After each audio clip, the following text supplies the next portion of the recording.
Habang pinaghahandaan ang simula ng bakunahan kontra African Swine Fever, patuloy ang pagharang sa mga baboy na posibleng may sintomas ng ASF. Nakatutok si Bernadette Reyes.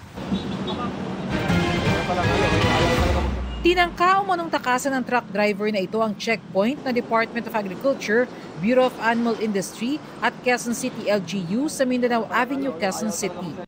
Nabol po dun. Tapos pinabalik na lang po namin kasama yung ating mga kapulisan. Doon po namin na-trace na wala po siyang lisensya. Kompleto papel. Ala po akong rason natakbuhan sila. Kasi kompleto naman po ako ng papel. Lahat naman po ng checkpoint na nadaanan namin, kahit pulis po, hinihintuan ko. Siyam na baboy ang sakay ng truck na ito nang mula pa ng San Juan, Batangas at patungo sana ng Caloocan nang maharang ng mga otoridad sa checkpoint na ito. Ilan sa mga baboy may mga pantal sa katawan na isa sa maaaring sintomas ng African Swine Fever. Dinala ang mga ito sa BAI para itest kung positibo sa ASF. Bilang pag-iingat sa farm, direktang kumukuha ng panindang baboy si Ann. Sinisigurado po namin yung mga farm na kinukuha na namin, yung certified na may sila papeles para sigurado.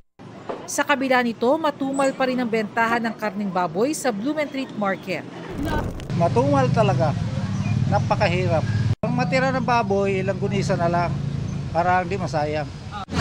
Ayon sa Agriculture Department, marami ng hog raisers ang nagpahayag na nais nilang mabakunahan ng kanilang mga alagang baboy.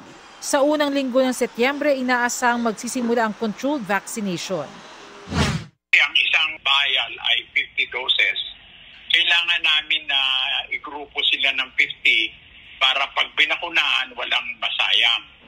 Pero bago namin bakunahan, titingnan namin muna ang dugo ng mga baboy na babakunahan para malaman kung ito ay may kargang virus o wala.